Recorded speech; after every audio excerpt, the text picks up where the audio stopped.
Well, welcome everyone to this special episode of Irreverent Faith and Current Affairs. I'm pleased to say that I am joined today by Jonathan Wright.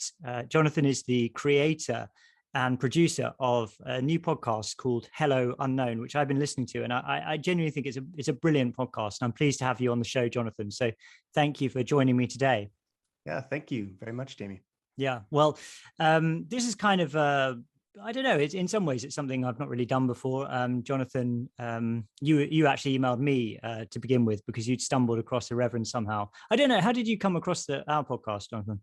Yeah, Googling, to be honest. Though I was speaking with a friend of mine recently, and he'd actually heard you on some other podcast talking about lockdown stuff, I think. But I reached out in large part, to be perfectly honest, because I'm reaching out to podcasts.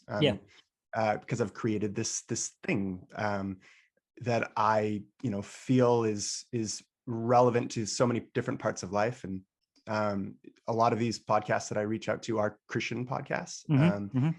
And yeah, I'm just basically hoping that people are curious, have questions about it, and that sort of thing. Yeah, well, as I say, I mean, I was just saying to you offline, wasn't I, that I don't have the best attention span, and I've listened to almost all of series one of your podcast now over a short period of time, and I think it's really, really good, Jonathan, genuinely, and I'm not blowing smoke anywhere in saying that. I think you've done a really terrific job with it, and I'm very happy to have you on the podcast and to share it with our audience. So it's called Hello Unknown. Tell us about the podcast. What's it about? How did you think of it in the first place? And why do you find this interesting doing this, what you're doing with it?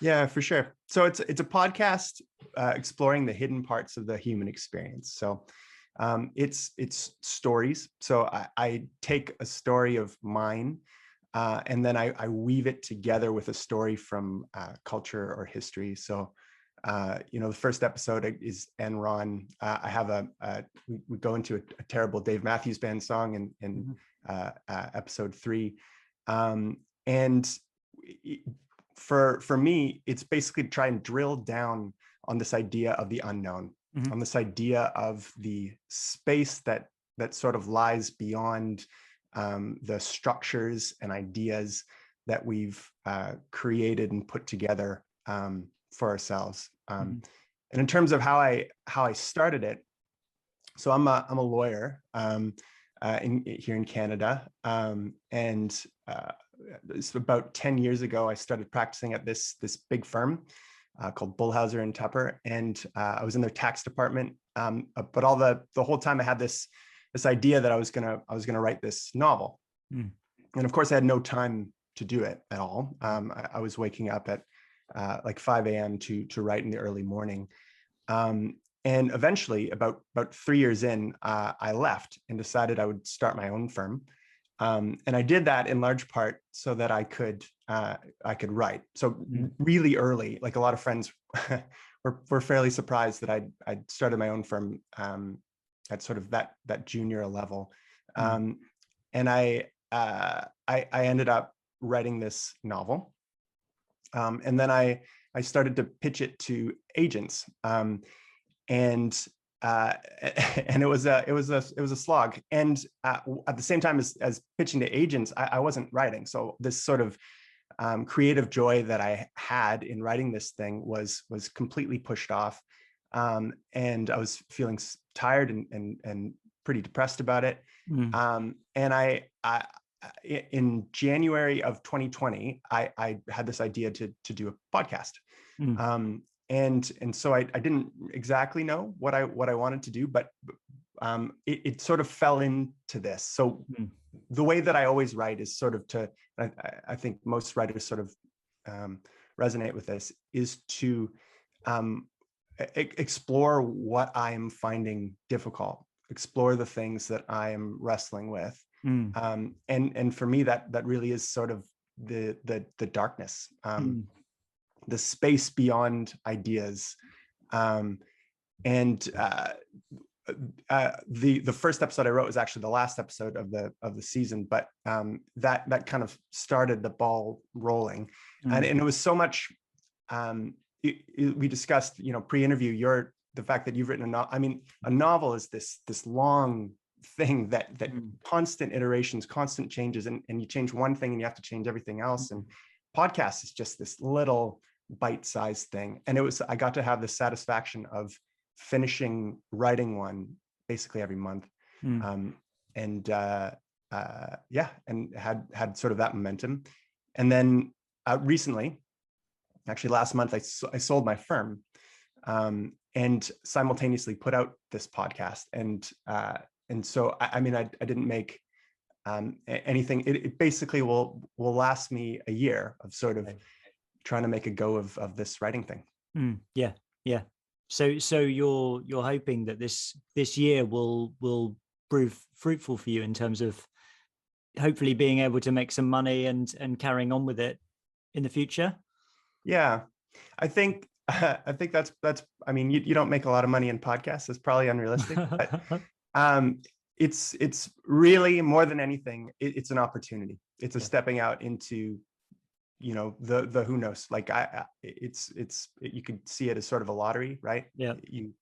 You put something out, you see if people resonate, you see if you attract people who want to join in with you and create something together. And that's really what I'm exploring right now. Yeah. Do you know the book of Ecclesiastes in scripture? There's a verse in the book of Ecclesiastes which says, cast your bread upon the waters, for it will return to you after many days. And I've often thought about that phrase, and it seems to me to be apt for the kind of thing you're describing. There have been times in my life when I've done similar things, where I've left something. I mean, I left a job when I was in my 20s so that I could go back to university, and because I'd always wanted to study theology, and I never did it. And I didn't completely waste my education when I was younger, but I didn't make the most of it. Particularly my undergraduate and first master's degree, they were just mediocre. I wasn't focused. I wasn't as focused as I should have been. And I left my job, which was a job in a church. And I'd always wanted to work in a church, and it was going really well. I was preaching, and I was leading worship, and there was a sense that I could have stayed, and I could have continued in that job and progressed and had more of a senior leadership role. But I really wanted to go and study, and it felt like such a big thing. It felt like, on the one hand, exciting, it was great. It was great to have this opportunity. I went and did an MA in theology and biblical studies, but at the same time, it was like, it's hard to describe, but there was a sort of devastation about it as well. Like what the hell am I doing? Yeah. Well, even you have the security of something that works for you. Yeah. Right. There's nothing, I guess, than what I'm hearing, nothing fundamentally broken with what you were doing. Yeah. And you're making money. It's a career. And then you leave that to start something completely new, and you have you're casting your bread on the water. You have no idea what's going to come back. Yeah. Yeah. Totally understand. Yeah. But that's the exciting thing, isn't it? Because then there's the space where, something can happen. Whereas with the security, nothing really can happen that's different. You have the same thing, but not anything too exciting, let's say, or surprising. So I get that. And look, there is like at least 3 directions that I sort of feel like we could go in talking about this stuff. So let's not forget the other 2 when I ask you about this, because I want to ask you about this concept about the unknown. Yeah. I want to ask you about that, but I also want to ask you about the concept of ennui, and I also want to ask you about writing. So let's talk about the unknown to begin with. So why the unknown? Why do you find that concept interesting? Because in all of your episodes are about aspects of life that we can't really. I mean, I'm trying to articulate this, but we can't really know about, but which in some way impinge in some significant way upon the rest of life. So why is that interesting to you? Right. So I think it starts for me absolutely in my faith, and probably my early faith. So And it starts for me probably more than anything in fear. So I remember when I was around 20, I'd just come back from Keats Camp, which is a Christian camp here in Vancouver. And I was attending our Baptist church, and I remember the pastor, the way that I would have described it, and this might have been uncharitable, was effectively like box Christianity, right? So this idea of here are the things you need to believe, and if you believe, then you're in. Yeah. And if you don't believe it, you're out. And I remember just viscerally being like, I do not resonate with this box. How old were you at this point? 20. I was 20. Oh, you're 20. Okay. Yeah. Okay. Yeah. Yeah. I remember, and this is a sort of more peculiarly a John sort of thing, but I remember being so anxious during these sermons that I would actually have to leave. I would leave during the sermons and I'd go for a walk in the cemetery nearby. And I was anxious in large part because I had this feeling that I didn't resonate. And then I had this guilt for being critical. And then this sort of added guilt of like this sense that I could do better, right? Like this sort of area. And then I'm like, I shouldn't have this area. And there was this total like painful wrestling with myself. And I ended up just stopping going to church. I stopped altogether. And I don't think that my belief in God ever went away at that time. But I found it too painful to go to church. And the thing which actually saved me, which was an incredible sort of relief, was a sort of philosophical perspective, which I think a lot of people think is quite opposed to Christianity, which is existentialism. And so for I'm sure a lot of your listeners know, but for those who don't, the basic idea, the premise is that existence precedes essence, right? So this idea that our experience with the world, relationships, people come before the essential ideas, these ideas which sort of kind of Platonic exist out in the ether, that exist independent of us, that we sort of pull down. And that sort of allowed me to go back to church and be like, I can disagree and it's okay. That's all right. But it sort of, so that was sort of my first kind of foray, major foray into the unknown. But all of it, it's happened again and again with my faith. So, for example, I wrote this novel, and I had experienced God. What I'd felt I'd experienced God say, this is going to be really successful. Right. And I've had an incredible amount of privilege in my life with regard to what I've been able to succeed at. Like my parents helped me through university. And so I had this sort of space to just work. I was able to get into law school. I was able to get into a big firm. I was achieving these things that I wanted. And so it seemed natural to me that I'd be able to achieve this. I'd be able to become a writer full-time and have this, I don't know, Yann Martel, Life of Pi, success moment. And really just hit it right away. And I didn't. And I mean, it's so, in retrospect, it feels so shallow, but I was very bitter. I was incredibly bitter. And there was a sense in me that God owed me something. And actually it quite changed my faith. Because all of a sudden I had to come to grips with really reality, instead of this idea that I had of what God would do or what I would be able to achieve. So once again, sort of bumping up against the unknown. And then if I can give one more, as the last sort of step, has been really recent. So I don't know have you ever read any Paul Davies books? No, I don't think so. Remind me who that name's very familiar to me. Yeah, so he's a scientist. I think he's Australian, but he sort of cut his teeth in England.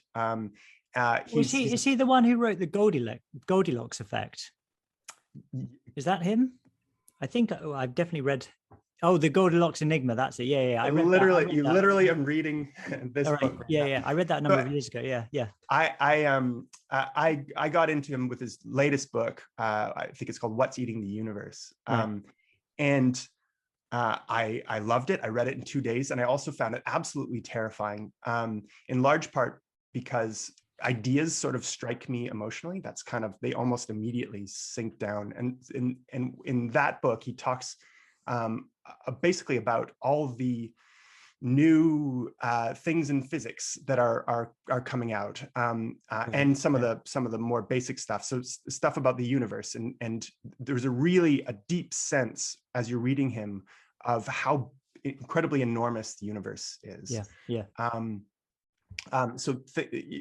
how incredibly complex. And so thinking about the ideas of the universe being 13.8 billion years old, and then thinking again about how this mindset that I'm in, that the only part of the entire cosmos, the universe, which matters is Earth, and the only period is the last, say, 12,000 years. Right, as if God wrote this book and the only thing that matters is kind of the last few words. And so again, bumping up against that unknown, this incredible darkness that's all around us, and asking myself, if there is a God, and I do believe there is, what is that God for every single thing and for all time, not just for humans right now.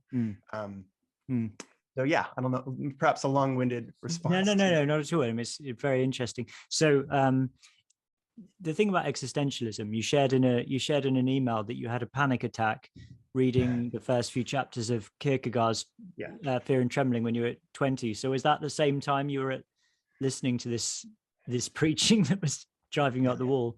It was exactly the same time. Yeah. I mean, it was, I actually remember I was sitting, so there's a college, you actually might have heard of it, Regent College at UBC.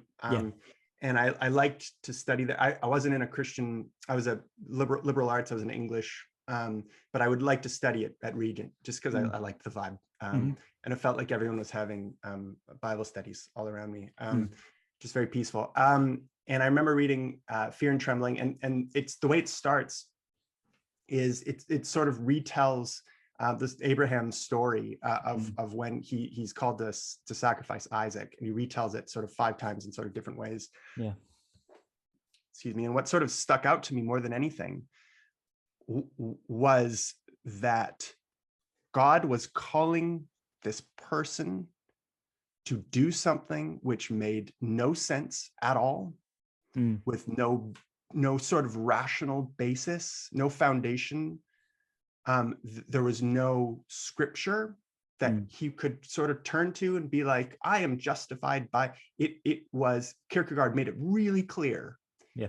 It was a call from the darkness to step into the darkness. Yes. And I was like, if that is what faith is, I don't think I can do that. I remember panicking, just having this panic moment on a couch at Regent College, reading that and thinking about that. The thing about Fear and Trembling, which I do think it's one of the most powerful articulations of faith that I've ever read. And I think the thing that comes across so clearly in it is the sense that faith that's real faith is about risk. That's one of the things anyway that I take from it. It's like Abraham, the consequences of getting that wrong were absolute. You not only you kill the son, but you kill the heir of Israel, the promised heir. But that's precisely what made him great. And that's the thing that Kierkegaard goes back to over and over again, doesn't it? And he quotes the Apostle Paul speaking about Abraham as well. And I wrestle with it because a lot of the time, the way that faith is articulated in the West is like as a journey into ever greater levels of certainty, particularly through things like sort of rationalist apologetics and things like that. And on the one hand, I've got absolutely no problem with that whatsoever. But on the other hand, I think Kierkegaard has a point insofar as the essence of faith is about not knowing, isn't it? And it's about there being a chance that you could be wrong, but nevertheless you have to put your trust in something. And it's a slightly sort of trite comparison, but I think of the Matrix. When Neo, he has to jump from one building to another, I think it is, and it's like an impossible jump. Yeah. And there's a moment when he sort of fronts up to it and he's going to do it. And I think it's Trinity says to Morpheus, what's he doing? And Morpheus says he's beginning to believe. And that's, okay. I mean, it's not quite as profound as Fear and Trembling, but there is something quite profound about that.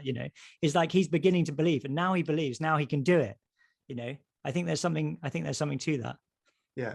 So this isn't my interview, but I'm curious. So you talk, because I would not resonate so much. So you were saying you have no problem with this sort of escalating levels of certainty. Well, why is that? Well, no, I mean, I'd have a problem with articulating faith in that way. What I don't have a problem with is constructing some kind of rational framework for one's understanding of the Christian faith. Let's say something like that. So I'm just trying to think of what would be a good example to give. Well, say you were having a conversation with somebody who is an atheist, and they ask you, why do you believe that there's a God? I don't think it would be an illegitimate thing to say, on the one hand, well, part of the reason I believe that there's a God is because I believe that I've experienced God, and I have a personal relationship with Christ, and that makes me believe that there's a God. And so there's an existential or experiential, at least, aspect to it. But then there's also a sense in which you could also appeal to that person on a more rationalistic basis. And you could say, well, I think it makes a lot more sense that there's a necessary being that caused the universe, which appears to all intents to be some kind of contingent entity, than to just say the universe has always existed, or that it just popped into existence from nothing. That seems to make a lot more sense. So to me, those two things are both legitimate ways of approaching the question. And you could apply that to all sorts of. You could apply it to the resurrection, for example. I have had an experience of the resurrected Christ in my own life. But also you could say, I've read Tom Wright's book on, the resurrection of the Son of God, and I think he marshals the historical evidence in such a way that it seems pretty reasonable that this is, or at least it's not unreasonable. Let's put it that way, to believe this. So I think perhaps it's more about removing barriers to faith rather than anything else. But I certainly think there's a place for that, and I wouldn't want to be too dismissive of it. Does that make sense? Yeah, no, totally. So, I mean, I think that you haven't got to the last episode. In my last episode, Hawaiian Mall, so I talk about how I sort of lost my faith at 15. Right. While at the same time being very strident in school. So I would have these, we had a history class that was basically a debate class, and he would say abortion. And then we would have to argue that. And I was the only Christian in class, and I was loud and passionate and probably really annoying. And then I'd go home and I'd be like, I actually don't think I believe this at all. And in large part because I was so passionate, because I was feeling this fear. And then I go to Hawaii, and I have this moment on the beach where I'm looking up at the stars. And I remember, so you've read all the Narnia series, I assume? Yeah, well, yeah, I'm actually reading them to my children at the moment. To tell you the truth, I've never read the last 3, I think. So I'm on 4 with my kids at the moment. So I've read at least 4 of them, but I can't remember from my childhood. I'm sorry. Here's a little bit of a spoiler. I apologize. Yeah. So in the silver chair, there's this witch, and they're underground, and there's these 2 children and a marsh wiggle. And the witch is trying to convince them that the above ground world doesn't exist. Right. And she's throwing smoke on the fire, and she's using magic to confuse them. And there's basically she's trying to convince him the outside world doesn't exist. And in the end, what the Marshwiggle does is he says, even if your world is the only true world, even if mine's a lie, I prefer mine more. And he stamps out the fire and the spell is undone and everyone sort of realizes what's going on. And I, in Hawaii, remember hearing that and being like, even if Christianity is wrong, I prefer it. Yeah. That's the framework that I want. And I say that, and then in the episode, I go on to say, but that's only the starting point. So I have no issue, to come all the way back to your comment, I have no issue with rational frameworks at all. Yeah. But how I would approach that is that at all times, those rational frameworks have to be subservient to the space beyond that rational framework. If something comes in existentially from God saying, no, like this is hurting you, this is hurting other people, then you have to take that and challenge it, maybe completely throw it away, which has sort of been my kind of more recent new basis for how I approach my faith. Okay. Yeah. So I mean, that's interesting. So I'm trying to think through. So in many ways, I think your story and mine, they definitely have some resonances, because I used to be, now I don't want to say that it was exactly the same as yours, but I certainly was, I think I would say that I was I certainly narrower in the way I used to approach my faith. So I was in a charismatic evangelical movement, and I don't even want to criticize that movement or say that I thought it was all bad, because there was lots of good stuff about it for me personally. But, and this kind of goes back to what I was saying earlier about when I wanted to leave and go back to university. Part of the issue there was that I knew that there was more to Christianity specifically than I was aware of, let's say.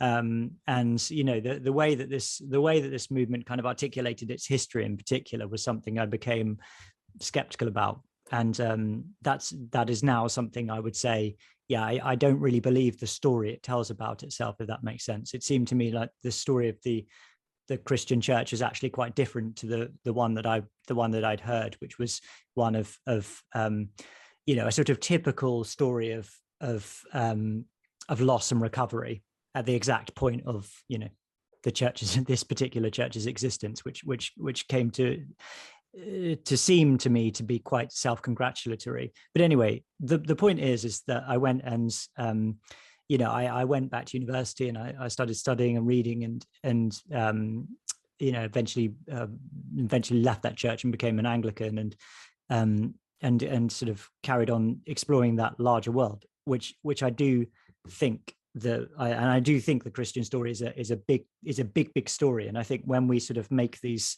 very sort of narrow claims on it, particularly when they involve us being the most important people in the story, I think this is a time to be skeptical of our own perceptions.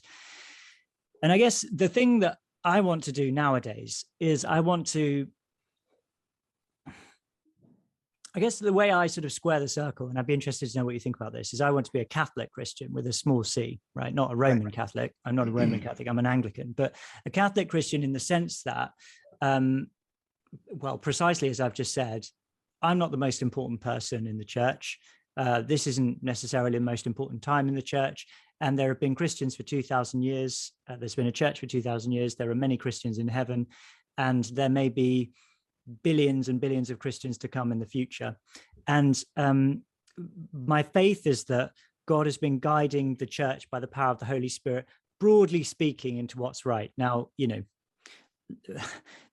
Christians have got all sorts of things wrong all throughout the 2,000 years, and they get things wrong today, and that carries on, blah, blah, blah.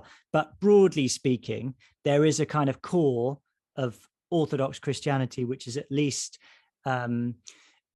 identifiable, let's say, and it's in that sort of broad Catholicity that I think there's safety. Now, one of the things that's good about that is that it's actually quite a freeing thing. You know, there's like a core.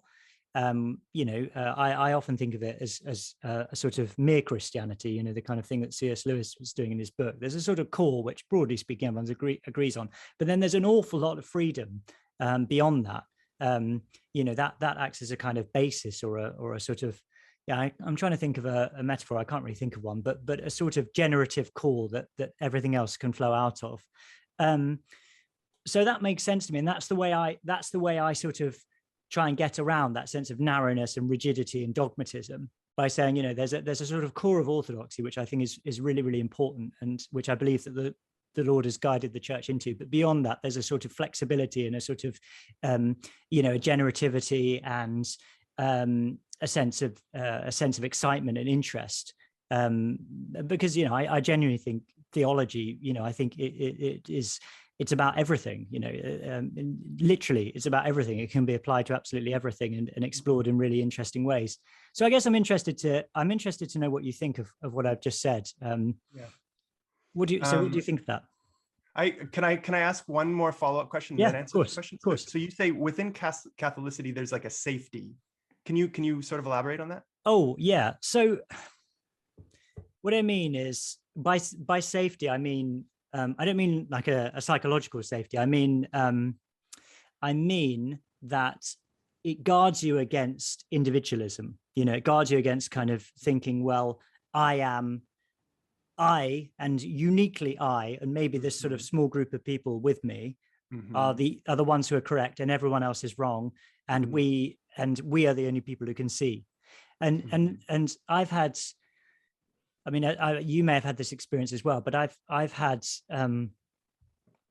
you know, and I'm not saying this about, you know, the people I used to go to church with or anything like that, but I've had quite a lot of experience of Christians who are like that, you know, who have got into this thing of like, well, there's this one thing that we've decided on is the most important thing in the world, and we must have it. So one example would be, this may upset some people. One example would be the King James only thing. You know, the King James Bible is the only English translation that should be believed, right? And nobody else should. No other translations are allowed. And even if you look at other translations, then you are, you know, you're doing something unspeakable. I've actually literally had conversations with people where they think the King James Bible has a greater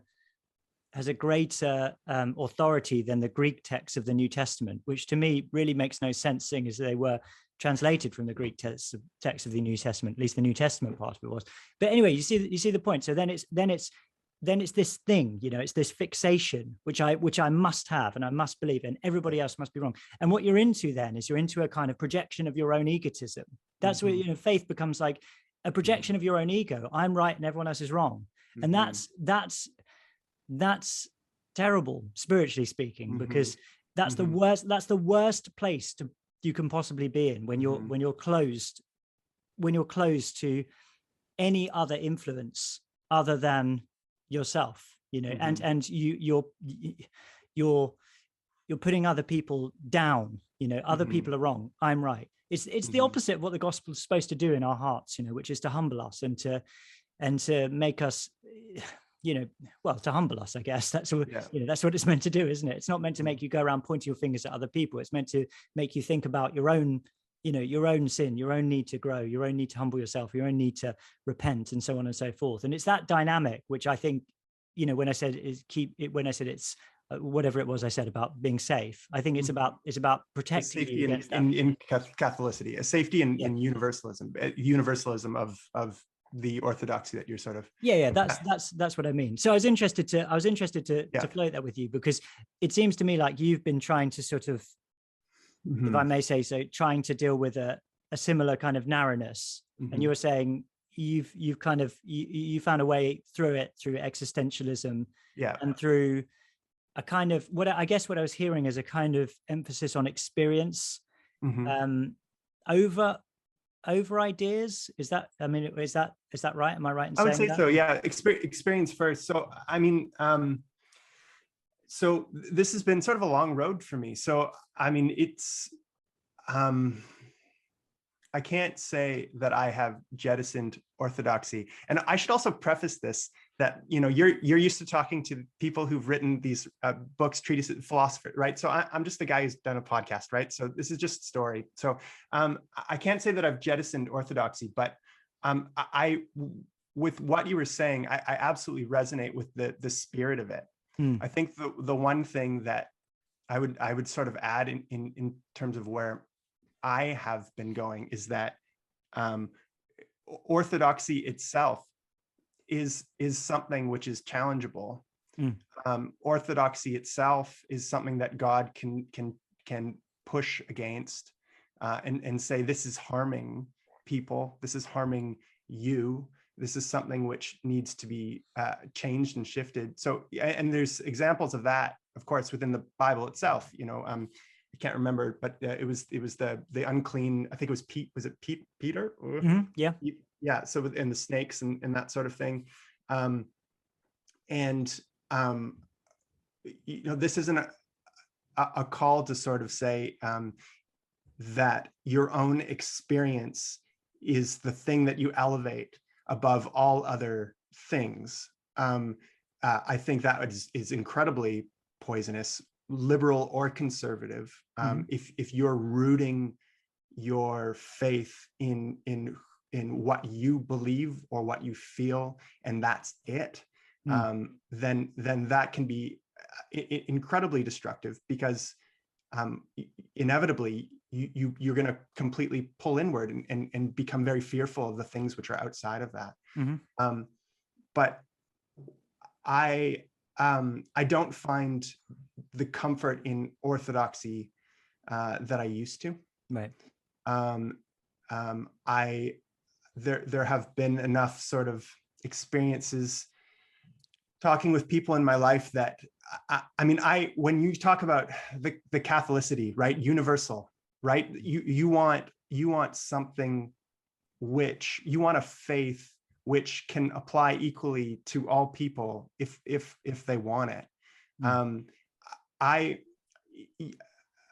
If there is a God, and most days I believe it, there are, you know, days that I have fairly significant doubts, that God is a God that I would, if anyone wants it, I want everyone to be able to believe. And so I guess my perspective would be that universalism, that Catholicity, instead of being at the level of orthodoxy, at least in how I talk about it, I would put it right down to the bottom.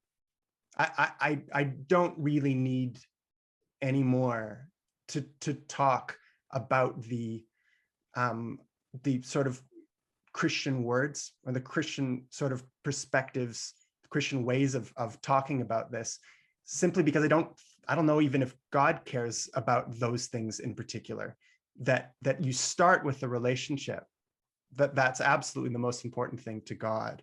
And then the frameworks that you have, the theologies, those are things that you need, because that's the only way to basically move on in life. You can't just live in the unknown at all times, in all spaces, in all places.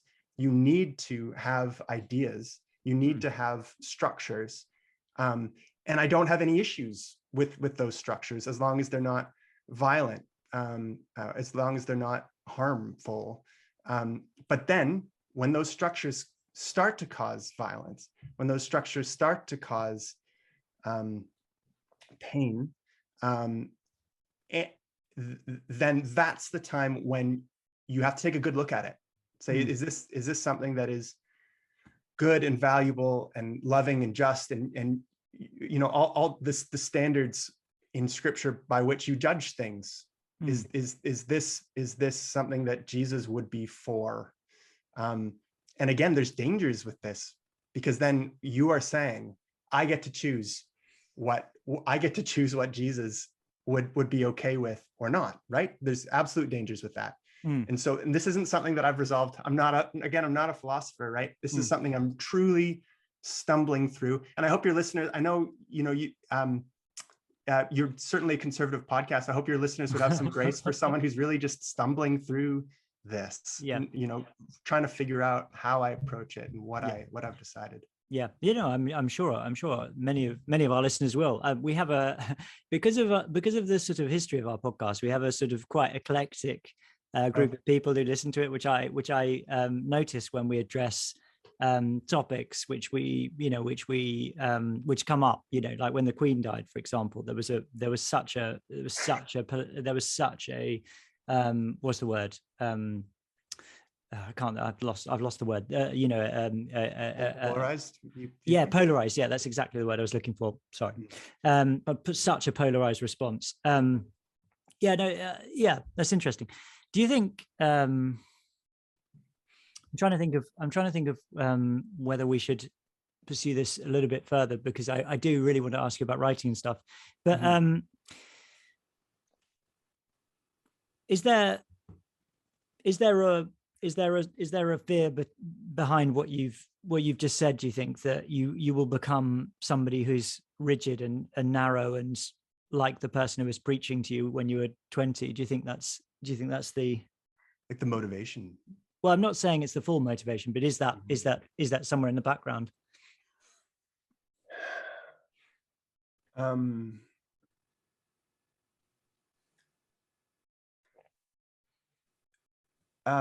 Not really. Right. I've always been a passionate individualist, for good and ill. Mm-hmm. Very hard time towing the line. Yeah.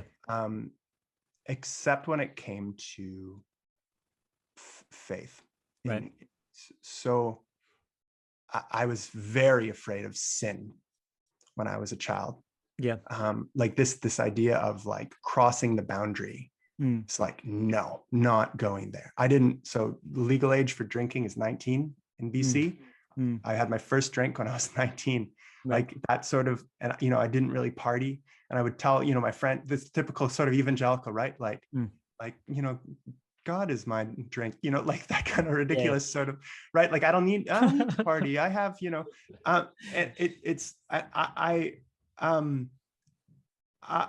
I think the approach that I've taken less because I'm afraid that I'm going to become a dogmatist than because that's been sort of the community and the experience that I've had.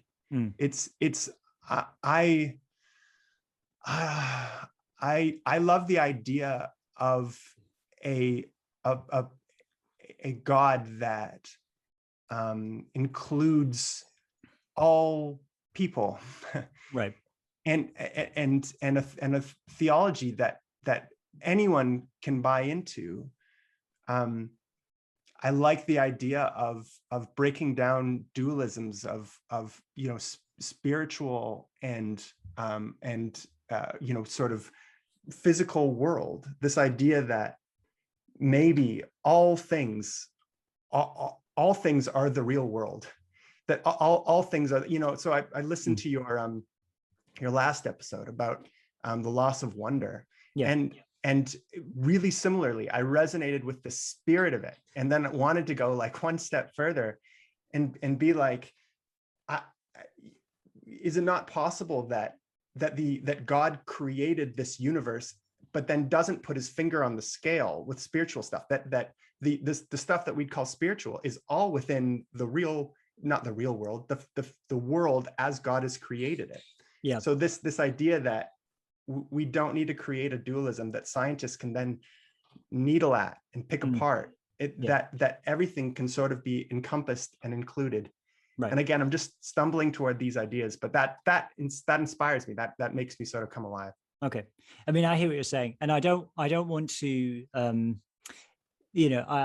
also want to, I don't want to sort of derail of this into a theological, yes, of course, technical conversation. But I mean, I think that the basic theological question that we're coming up against here is the relationship of nature and grace, which I've thought about quite a lot, because I thought about that. It's really the kind of the central problem that's underpinning the talk that I gave, which is based on my doctorate. But I think perhaps this is where the difference in our approaches is. So this is what's underneath it. So there's a big debate in 20th century theology between those who say that nature and grace are one, or that the natural and the supernatural are properly thought of as one, essentially, and those who say no, there's a difference between nature and supernature, or between grace and nature. And I feel like, well, I think that you're more attracted to the idea that they're the same, they're basically the same. And what I would say is that there's a difference between them. Now, it's not that they're completely unrelated, but it's that nature in itself is in need of redemption, essentially. And to my mind, that fits really well with the Christian story of the fall of creation, and its need for redemption in Christ, and its eventual restoration in the eschaton. And so the phrase that summarizes that in Catholic theology is that grace completes nature. And this is why, in many ways, I think what I said in my talk, it's not really enough, because it's not enough to just say, well, we just need to sort of cultivate an experience of wonder in people's hearts, although I do believe that that's important. But it's also important to say that there's something even more than that which is offered to you, which is ultimately the grace of God in Christ, the redemption that's offered to us in Christ. So I think that's a really, does that make sense what I'm saying? Yeah. So when you said, for example, you said a theology that anyone can buy into, let me just push back on that slightly. Sure, so what do you mean? What do you mean by that? Do you literally mean anyone? So one of the concepts that we've talked about quite a lot is sin, isn't it? So, all right, we could reasonably differ about what constitutes a sin in certain areas, but I'm sure we'd agree that some things are very, very definitely sins, or at least transgressions of some kind of objective moral law. Mm-hmm. So when you say a theology that anyone can buy into, what does that include? The notion of repentance and change, or what? What do you think? Yeah.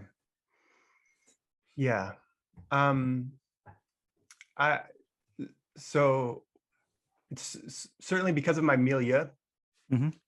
the people that I'm with, I would not use the word repentance with basically any of my friends. Yeah.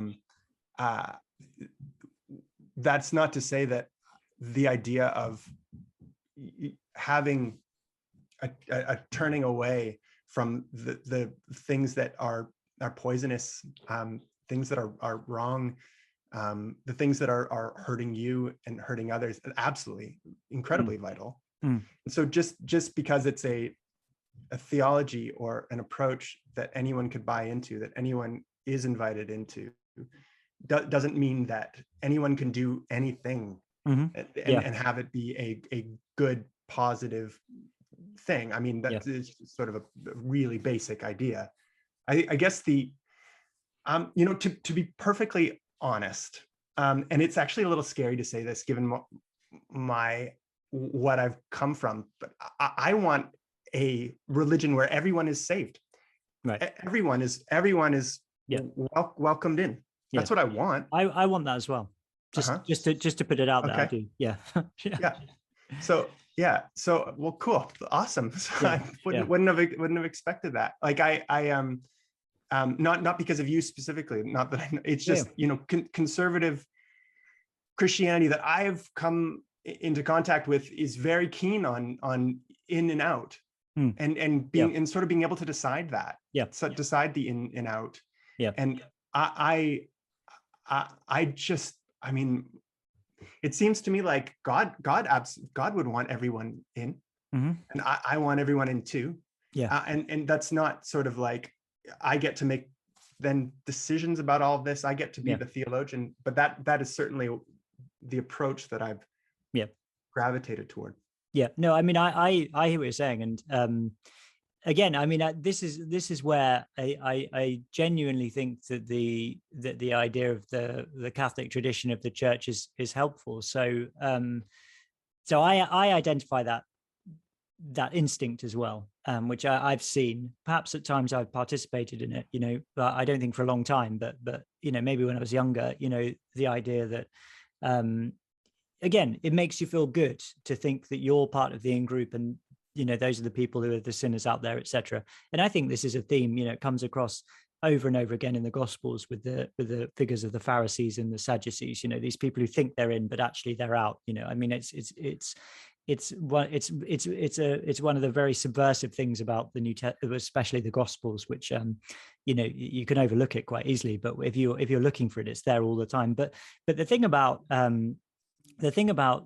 universalism, so I think I agree with the Catholic theologian, the Roman Catholic theologian, Hans Urs van Balthasar, who wrote a book called Dare We Hope That All Men Be Saved?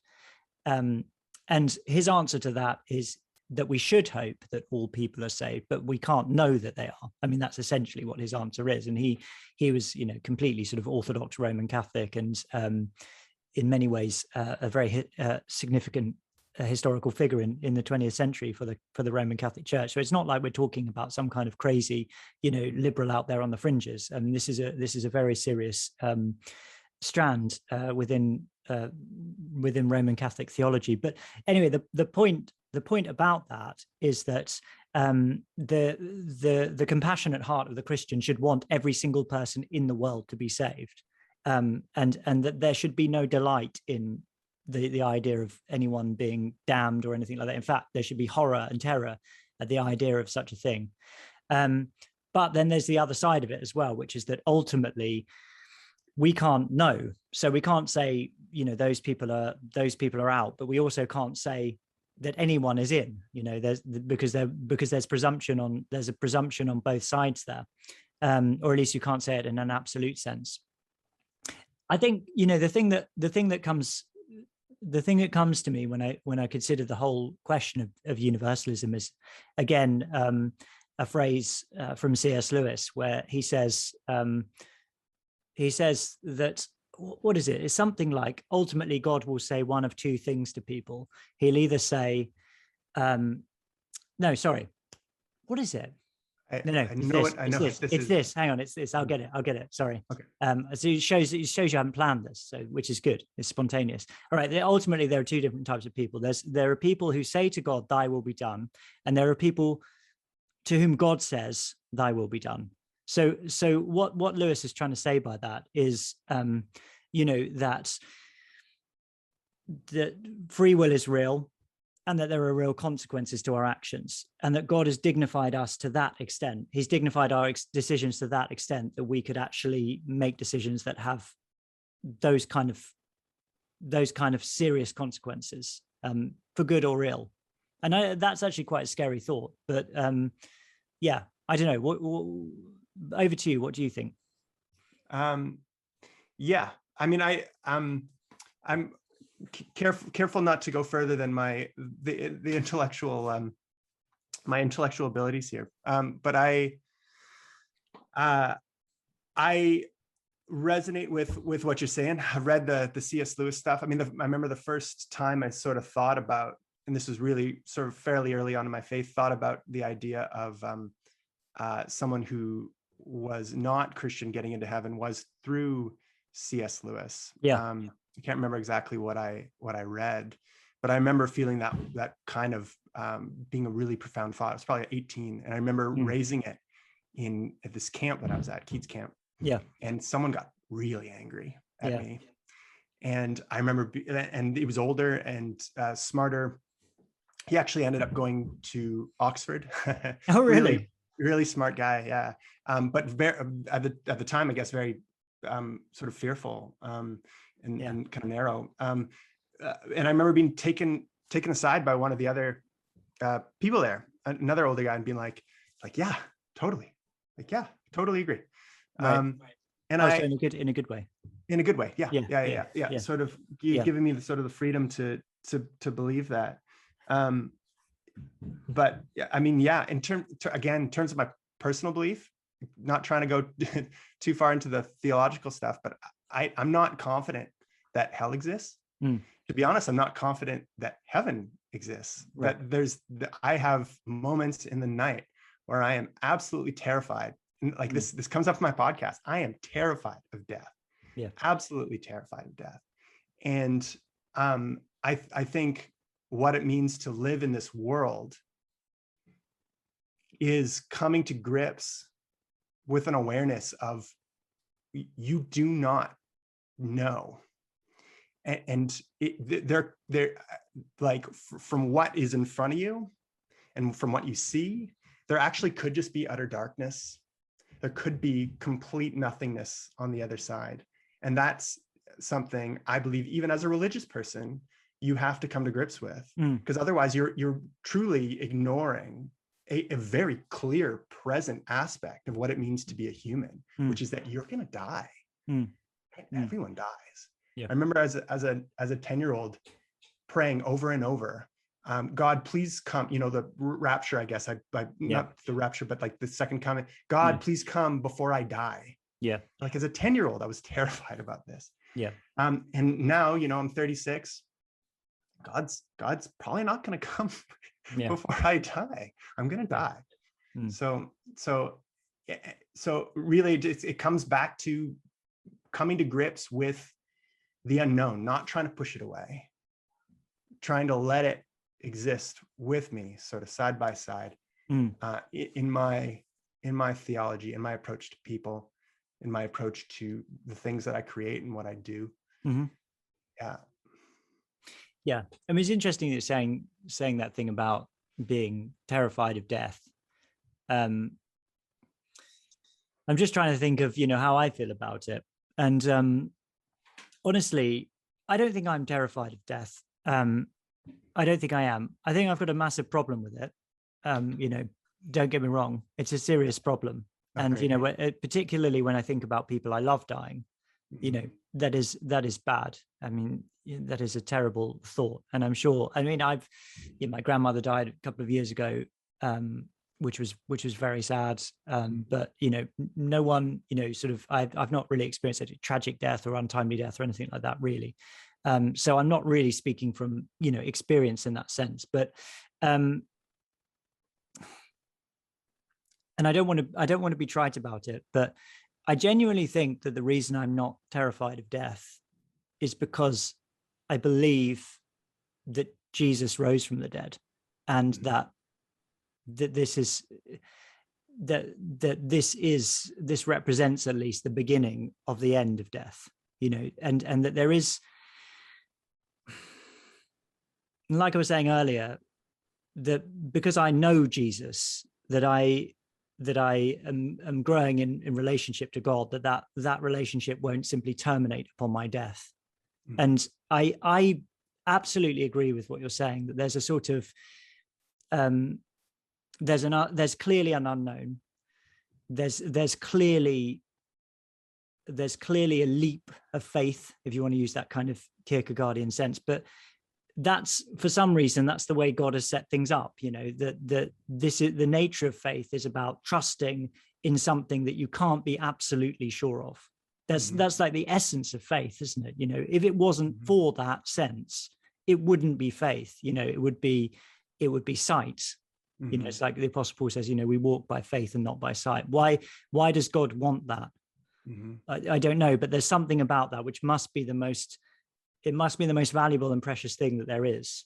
That must be why. Otherwise, there can't be any reason for it. Sure. So I resonate with what you're saying, and in my final episode, Hawaiian Mall, that's exactly sort of like I come to this conclusion that I'm going to believe these things, and in my sort of darkest moments when I'm terrified of death, I do make the decision. I'm going to believe this. Yeah. I guess what I do next then is also deny myself the certainty of it, which is a scary place to be. But I also don't think that there's anything wrong with believing in heaven. I don't think that there's anything wrong with saying to yourself, I believe in the resurrected Christ. I believe that Christ died for me, and that that I've accepted that, and that means that I'm going to heaven. I do not think that there's anything wrong with that at all. Um, um, I guess I would just,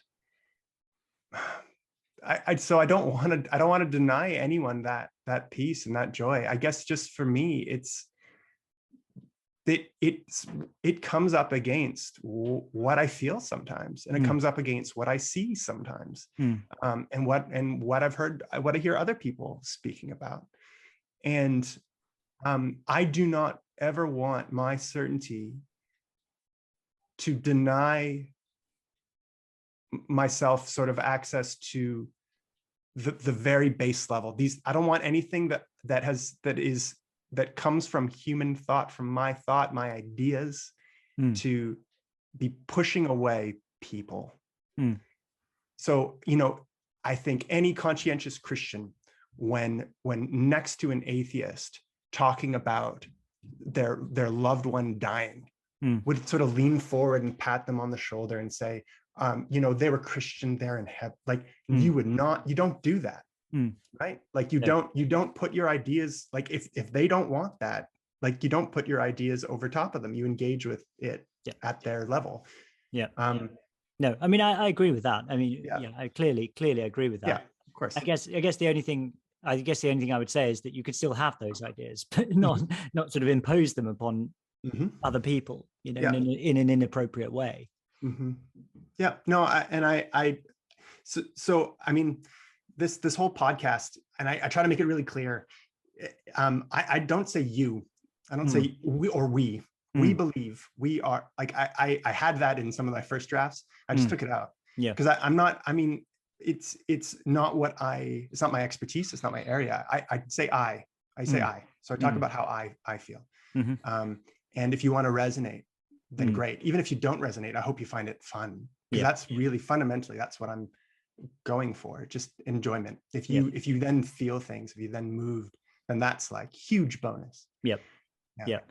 That's a good point to switch, because I do want to, I know we've been talking a while, but I really want to talk about something a bit different. So I want to talk more about sort of creativity and the creative process. So let's switch and talk about that a little bit, but it's not completely unrelated. Ennui. I experience ennui quite a lot.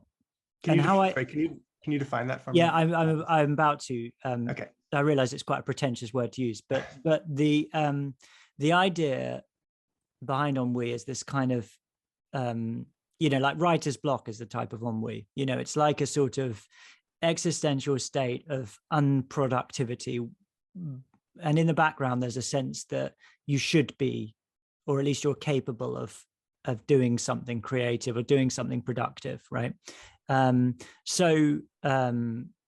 What is it in art? I'm not like a painter or anything like that. I can barely even, my handwriting's terrible, so it's not my area at all. But in art, it's like a blue period or something like that. It's like this idea where, perhaps you've even done something great in the past, and then something happens and you lose it. Anyway, so when I was a child, when I was a teenager, really, I suppose, I used to write and I used to play music. I wanted to be in a rock band, and I was in some really crappy rock bands when I was a teenager, and we did nothing. And I used to write stories. I used to write music. I think I'm quite good at writing songs and things like that. I've even carried on that a bit. But as I got older, and I think particularly as I've got children, and things have got busier. So I've got 4 children. They're young. We've had a child every other year for like the last 6 years, I suppose. If that makes sense mathematically, it must be 8 years, I suppose. Anyway, the point is like that there's something, I don't know what it is about getting older, when you just sort of, I find anyway, just an increasing sense of ennui. And the way it sort of manifests, I have this feeling, and I'm just putting this out there. I don't think I've ever sort of tried to express this before, but I was thinking about it listening to your podcast. Just that sense that I want to do something with the things that I'm encountering, particularly when I'm reading. I really find ideas interesting. And one of the thoughts I often have is like, there's nothing better than being interested in things. And the worst thing in the world is when you feel uninterested in everything. Do you know what I mean? When you're just like, oh, there's nothing to interest me. There are no good podcasts. There's no good books. The books I'm reading are boring me. The people around me are boring, blah, blah, blah. And there's nothing better than that feeling of being, really interested, absorbed in something. So you forget, forget everything else, and you're just, you're in that moment. But there's like a feeling I have when I'm interested in something, which is, it's almost like a kind of aftertaste where I feel slightly unfulfilled because I want to do something with it. Take it to you want to use it to create something. Totally. And I think that one of the things about the ennui kind of state is that feeling never goes anywhere, because maybe you try and do something, but it doesn't come off, and you just get bogged down, and it just doesn't work, And so for me, so I realize I'm just kind of unloading here, but for me, I did actually find, so since my teenage years, really, I guess I stopped really writing sort of fiction and stuff when I was in my early 20s. But when the COVID situation happened, I read On Writing by Stephen King. And I'm not like a massive Stephen King fan or anything, although I did read The Shining after I read On Writing, because I really enjoyed On Writing a lot. Have you come across this book, On Writing? It's really good. I've heard it. Yeah. It's really good, and I really would recommend it. I mean, it's Stephen King comes across in that book like a man who's completely aware of what he's good at and what he's not good at, if that makes sense. And the advice he gives on writing is genuinely, well, I found it really inspirational. And I was able to write a novel as a result of reading that book. And I don't know whether it's a good novel, but, it's a novel of a certain length, and it I was able to do it. So that was something. But that's the exception for me. My adult life seems to be characterized by that sense of a slightly thwarted creativity. And I don't know whether that's something lots of people experience, but it's certainly something that I've experienced. So I don't know. I just thought I'd tell you that and see how you would respond. Totally. So I don't know if, have you heard of the Enneagram? Is that something that? Yeah, I've heard of that. I don't know what it is though. Yeah, it's like a Myers-Briggs sort of thing. Right. But it's Richard Rohr. I don't know if you read any of him, but he's big into, I had the name. Yeah. Yeah, he's big into anyway. So there's one of the numbers. It's a 4. It's very sort of you want to be creatively fulfilled. I suspect you're probably a 4. Right. Okay. You just want to be creatively fulfilled. I'm a 4. Right. Very much a 4. Not just be creatively fulfilled, but you want it to be out there. You want it to be experienced. You want to take these ideas that are sort of bubbling up and make something out of it. Yeah. And that's absolutely something that I can't tell you how many times I've read a novel and be like, I want to write now. Like, it's like, like the best ones, they make you want to create, then go on to create something. Yeah.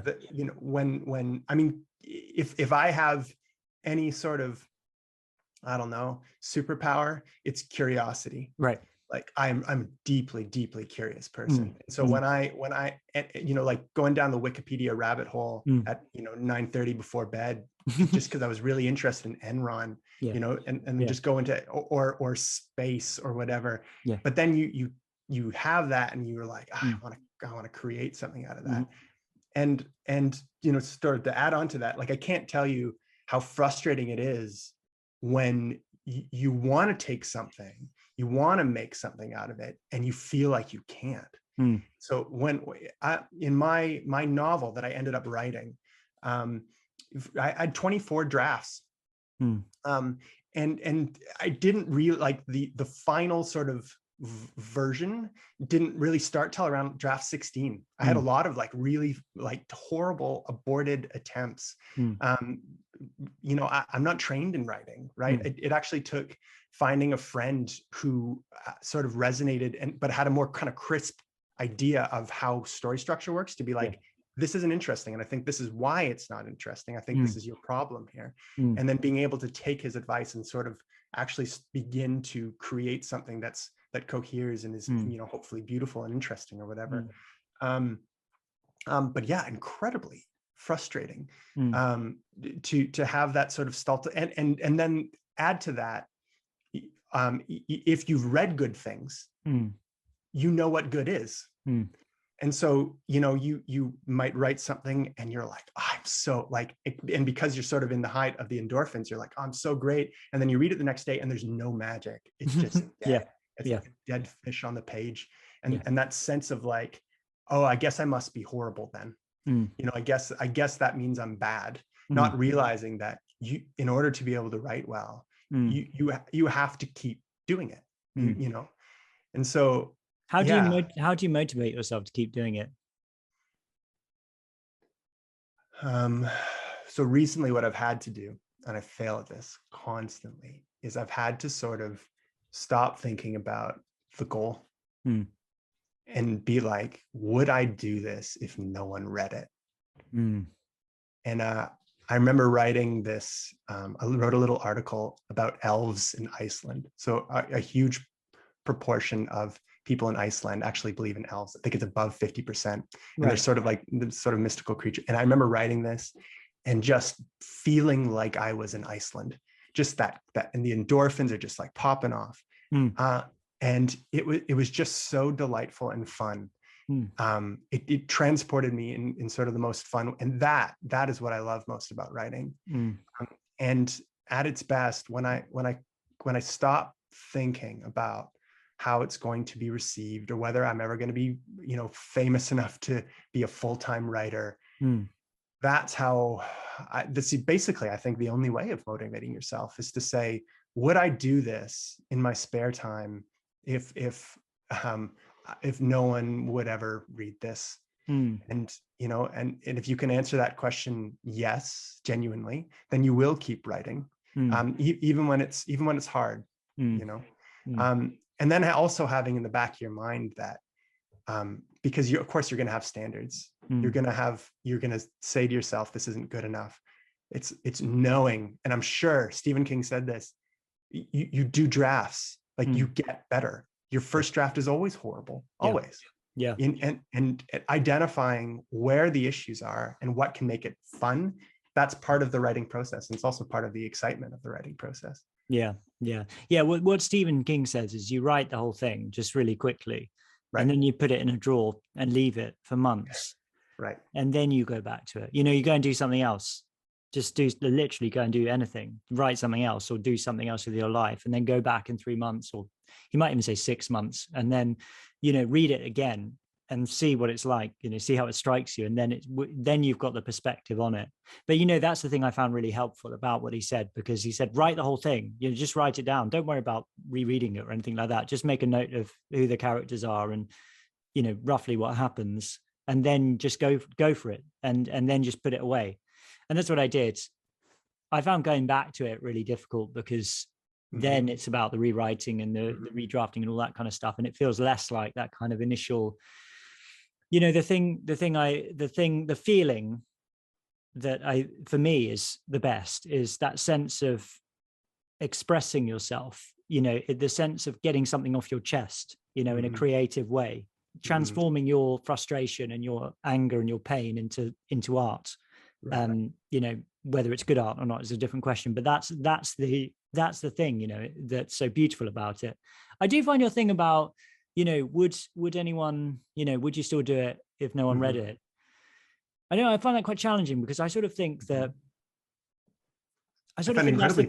that's like the completion of the process, though, isn't it? Like people reading it and liking it. That's like the circle being joined up at both ends. Well, so it's incredibly challenging, and I don't succeed. My podcast is hosted on a thing called Libsyn, and so you can check Libsyn to see how many people and where. And of course, I check it because I do care. I care. I want to succeed. And so it's incredibly challenging, and it's also a miserable thought to think no one's going to listen to my podcast. Right. Or no one's going to read my novel. My novel is still in a drawer. Right. Like I stopped looking for agents in 2020. And still and that's a really sad thought. So the question isn't whether you have to sort of deny yourself that it's really a question of like how you generate maybe just motivation. Yeah. Because again, you just have to be honest with what existence is going to offer you. You know, like in order to, I want to be a full-time writer. That's what I want. A fraction of 1%, right? Of writers get to be full-time writers. You know, when I think about what I was able to earn as a lawyer, even so I would take a period in the middle of the day, not a super long period, but because I had my own firm, I could take a period in the middle of the day and write. And I had that ability to do that. And I was still able to make enough as a lawyer that I could, you know, feed my family and do that sort of thing. Basically any lawyer in Canada can sort of do that. A writer, like, you know, like you're lucky if your first novel is sold at all, you know, and if it is, it's probably $5,000. And so I have this goal in my mind of being a full-time writer, which requires not just fame, but a lot of it. And that is the tension point. That's the pain point. That's what when I'm tired and in bed, literally last night, thinking to myself, I'm going to fail, you know, like that's the thing that will take you away from writing. Of course it will, because it takes you out of the feeling. It takes you out of, I mean, I don't know if what you would resonate with this phrase, but what you're talking about to me when you're expressing yourself is flow. You're just in it. Yeah. Right. You're just feeling what you're writing. Right. You're not only are you typing, but you're imagining, you're feeling these characters, these emotions, the setting. If at the same time you are saying to yourself, I'm bad, you are not in flow. It will not happen. It's impossible. Yeah. So yeah, no, I think that's right. So it's like really good piece of advice I heard. This isn't about creativity, but it definitely applies. Really good piece of advice is about focusing on the thing you're doing and not about, you know, so I often apply this when I'm speaking in front of people. It's like, if you start thinking about the way people are going to respond, or even the way they're responding currently as you're speaking, that's the time you start to mess things up, because you're not focused on what you're doing. You know, I'm not a sportsman, but I'm sure it's the same thing in sports as well. It's like, focus on the thing you're doing and you'll do it a lot better. If you're worried about what people think, you're no longer focused. And I think that must be the case with this discussion as well. Like you're saying, if you're just thinking, well, you know, is this going to get published, or am I ever going to get an agent, or is anyone ever going to read this? Then you're not focused anymore on the creative endeavor. And so those things will inevitably not happen, because you won't have anything to offer. So I think that's important. We need to finish up quite soon, but how's the podcast going? Good. Yeah, no, it's been the way I describe it with when I talk to my friends is kind of like a mixed success. In some ways, it's actually the best that I could have hoped for. Right. But you know, in my mind, I was like, I'm going to put it out and it's going to just like, you know, and of course it didn't. So at first it was my network. And then the next sort of level of network, and then Apple Podcasts in Canada featured it, Editor's Choice, and it started picking up listeners, and so it's going great in that sense. But it's also like, you know, constantly comes up against, like, you know, if you want to have a podcast that pays you, it's you know, it's much bigger. So it's again comes back to that sort of dichotomy between what you can actually expect and what is genuinely a success for a podcast. And I'm over the moon with how many people. I'm so grateful, you know, like I've like tons of, like a whole bunch of listeners in Australia. Just, you know, I have no idea how they found out about it. And it's incredibly amazing. I'm sure you feel the same way, that like there are strangers listening to me, and that are engaged by the things that I'm saying. That's an incredible blessing, and I'm really grateful to everyone who's tried it.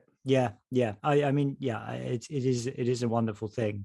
I mean, I really enjoy meeting people who listen to the podcast, which doesn't happen all the time, but every once in a while I get a chance to meet people. Like I had an opportunity to do that this weekend, and that's, I mean, it's a funny feeling, putting something out there onto the internet and people, people are listening because you can see the stats, and you can see comments on YouTube and things like that, and people send you emails.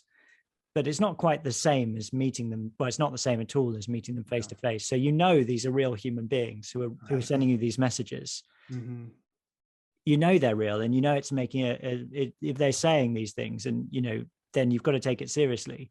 Yeah. But at the same time, it's kind of strange because you can't quite make it real to yourself, if you see what I mean. And so I just love meeting people who listen and hearing their stories. And in many ways, it's such an economic thing, because the internet kind of gives you this power to reach people, exactly the right people, if you see what I mean, like people who are interested in what you're interested in. And I don't really know what the right word for it is, but there's something about it which is, it's, yeah, well, just that it kind of gets to the right people eventually, if it goes far enough.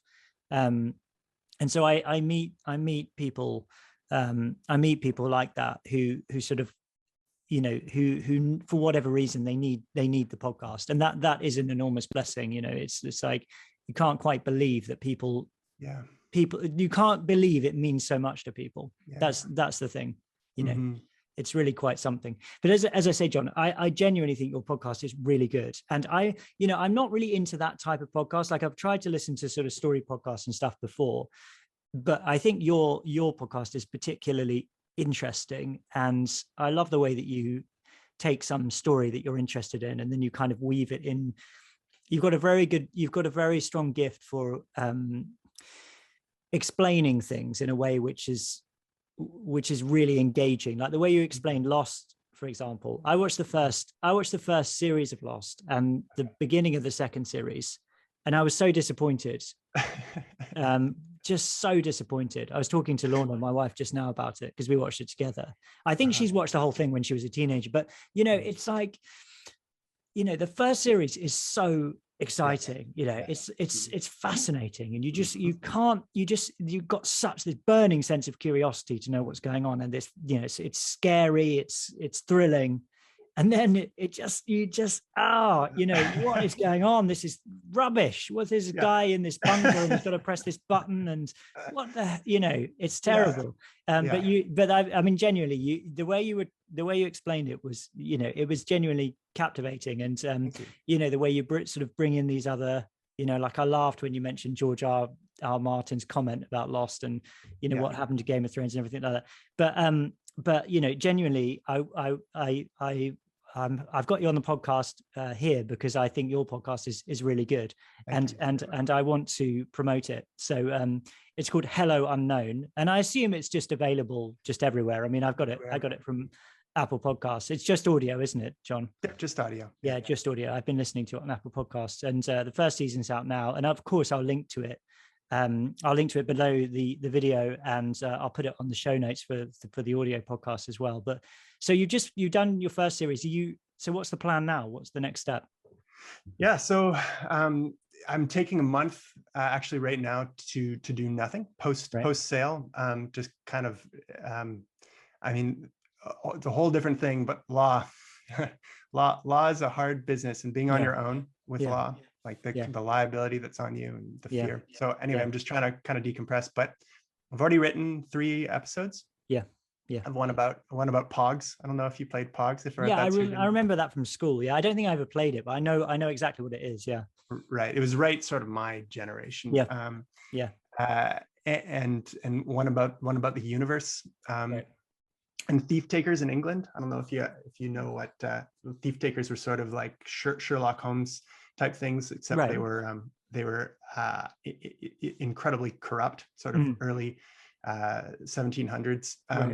So anyway, I'm writing those. I will be putting out a second season. I hope within 8 months from now. But yeah, we'll see. Yeah. Okay. Well, John Wright, author and creator of Hello Unknown. Thank you very much for coming on the podcast. I mean, I've genuinely found this conversation fascinating, really enjoyed it. And it's been a pleasure to have you. Yeah, thank you, Jamie. Yeah. Okay, well, I hope to catch up again with you soon. And thanks to everyone for listening, as always. Send an email to us, irreverentpod@gmail.com, and we'll be with you again soon.